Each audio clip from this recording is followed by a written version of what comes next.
Hello दोस्तों, मैं रमेश अरविंद। आज हम स्टार्ट करने वाले हैं सम चतुर्भुज के पूरा प्रॉपर्टी और पूरा उसके जो भी सूत्र हैं यहाँ पर हम डिस्कस करेंगे और उसको हम क्या करेंगे, सवाल लेकर उसको हम समझेंगे और दो चार क्वेश्चन हम लगाएंगे। चलते हैं, हम क्या लिखते हैं, एक सम चतुर्भुज, क्या लिखते हैं, सम चतुर्भुज, सम चतुर्भुज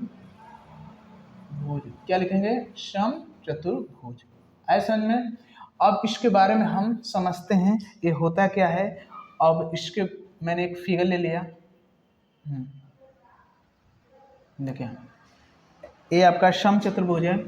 ऐसा फिगर जिसके क्या हो, प्रत्येक भुजा क्या हो, बराबर हो। यहाँ पर भी ए हो, यहाँ पर भी ए हो और यहाँ पर भी पूरा क्या हो, ए आपका होता है। मतलब कि ऐसा समचतुर्भुज जिसका प्रत्येक भुजा क्या हो, बराबर हो, जिसका प्रत्येक भुजा क्या हो, बराबर हो, उसको क्या बोलते हैं, समचतुर्भुज।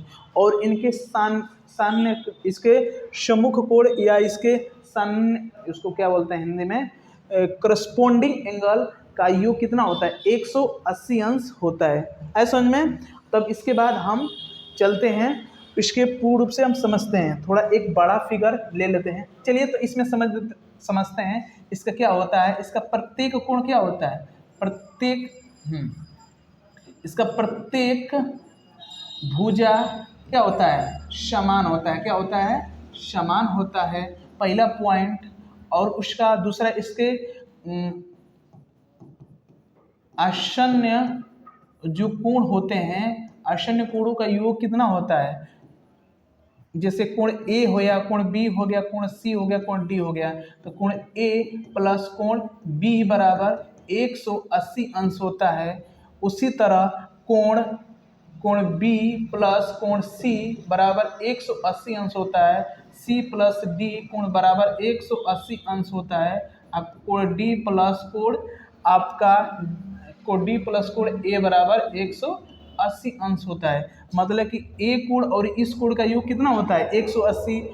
ए कोण और इस कोण का कितना होता है, 180 अंश होता है। और इसके अब इसको चलते हैं, थोड़ा सा और डिटेल में पढ़ते हैं। चलते हैं नेक्स्ट पेज पर। अब देखते हैं इसका एक लेते हैं बड़ा सा फिगर।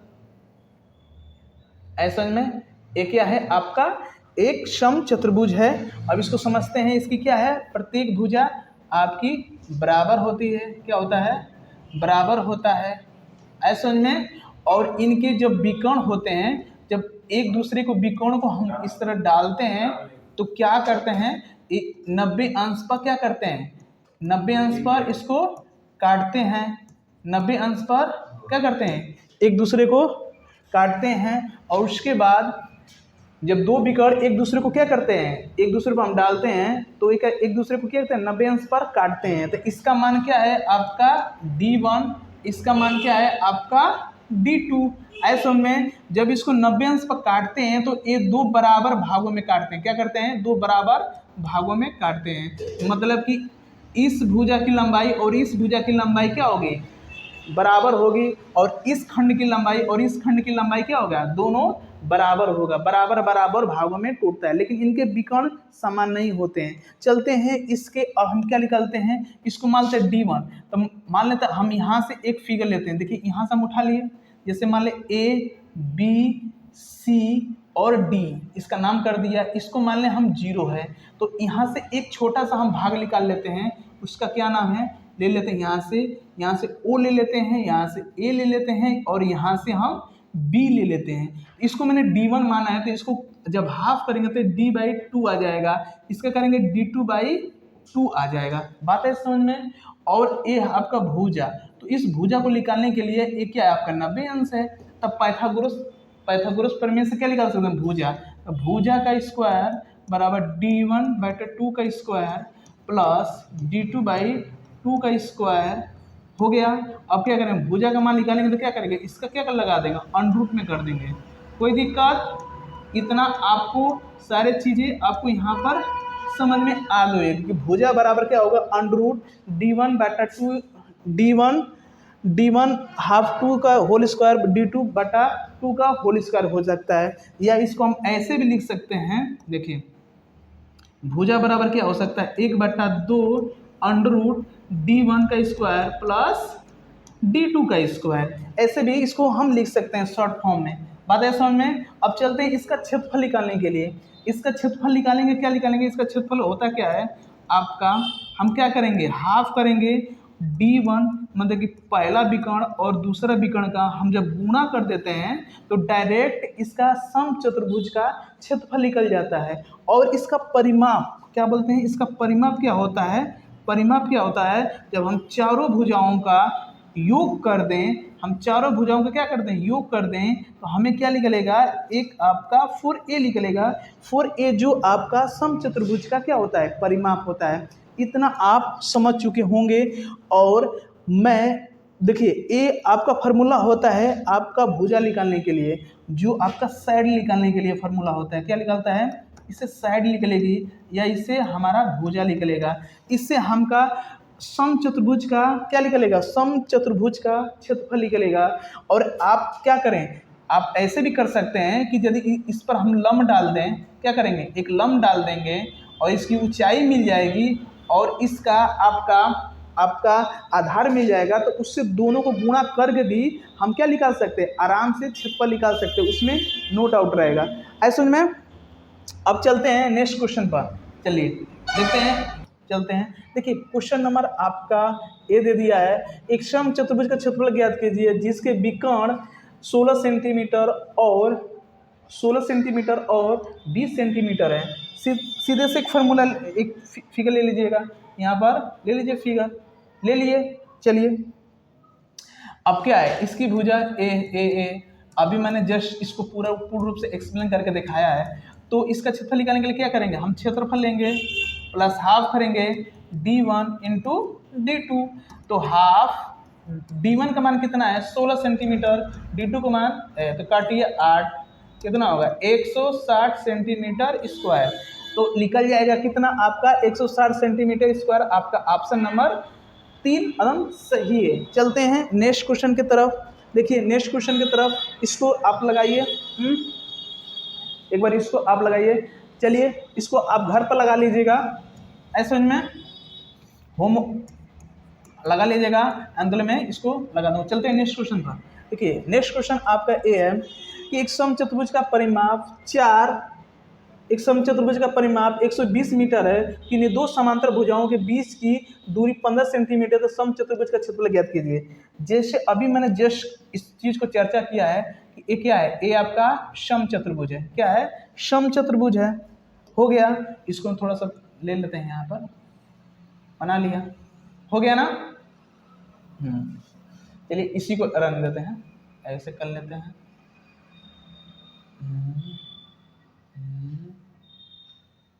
ऐसे में अब क्या किया, इसका परिमाप क्या होता है 4a बराबर 120 दे दिया है, तो इसको 4 से भाग कर देंगे तो हमारा a का मान निकल जाएगा, कितना आ जाएगा 30 मीटर आ गया। और ये दो समांतर भुजाओं के बीच की दूरी, मतलब कि यहाँ से यहाँ के बीच की दूरी दिया आपका 15 मीटर दिया है। ऐसा में तो एक मैंने अभी बताया कि यदि क्षेत्रफल निकालने के लिए तो आप ऐसे भी लगा सकते हैं, हाफ d1 इंटू d2, लेकिन एक और क्षेत्रफल निकाल सकते हैं कि यदि दो समांतर भुजाओं के बीच की दूरी पता हो और उसके बाद हम क्या करेंगे, देखिए तो इसको क्या करेंगे, ऊंचाई गुणे आधार का हम क्या कर देंगे, मल्टीप्लाई कर देंगे।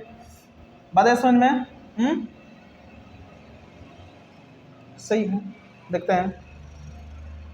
अब क्या करेंगे, ऊंचाई का मल्टीप्लाई कर देंगे और आपके आधार, आपके भुजा का कितना माप आया है ए, तो इसको मल्टीप्लाई करते हमारा क्या लगेगा 15 गुणे आपका 30, 15 तिया 45 मीटर स्क्वायर। आपका आंसर ए भी आपका सही है। बात है समझ में। तो 15 सेंटीमीटर उसकी ऊंचाई है और 30 निकला है आपका एक भुजे की माप, तो जब गुणा कर दिए तो हमारा क्षेत्रफल नया निकल के आ गया। चलते हैं नेक्स्ट क्वेश्चन की तरफ। ये आपका ऑप्शन नंबर बी एकदम सही है। चलते हैं नेक्स्ट ऑप्शन के साथ, नेक्स्ट क्वेश्चन के साथ। इसको लगाइए आप, इसको एक बार देखिए। अब देखिए इसको मैं लगा देता हूँ। एक समचतुर्भुज का विकर्ण इतना है और इतना है, उस समचतुर्भुज के मध्य बिंदुओं को जोड़ दिया तो बनी आकृति का माप निकालिए। तो एक हम समचतुर्भुज ले लेते हैं, ले लिया। ले लिया मैंने फट से। अब मैंने किया क्या, इनके मध्य बिंदु को मैंने मिला दिया, इनके मैंने मध्य बिंदु को यहाँ से मिला दिया मैंने, यहाँ से फट फट यहाँ से मिला दिया। अब यहाँ से मैंने खींच दिया, एक D1 है, अब यहाँ से एक क्या है आपका D2 है, एक क्या हो गया D1, एक क्या हो गया D2, ऐसे समझ में।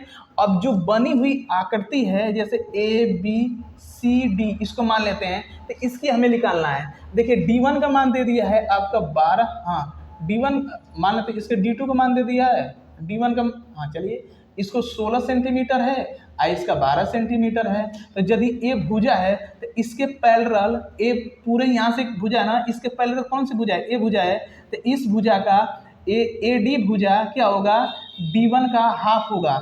तो AD का माप क्या हो जाएगा 12/2, तो 6 सेंटीमीटर हो जाएगा।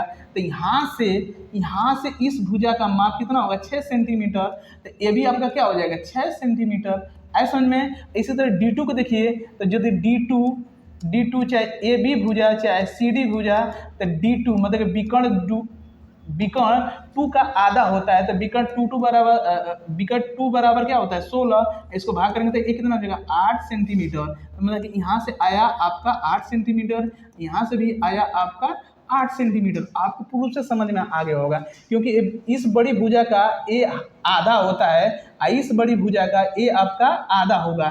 तो ए 16 है तो ए 8 हो गया, ए 12 है तो ये 6 हो गया। तो एक आपका आयत निकल गया। जैसे एक भुजा आपका 8 सेंटीमीटर है, एक भुजा 6 सेंटीमीटर है।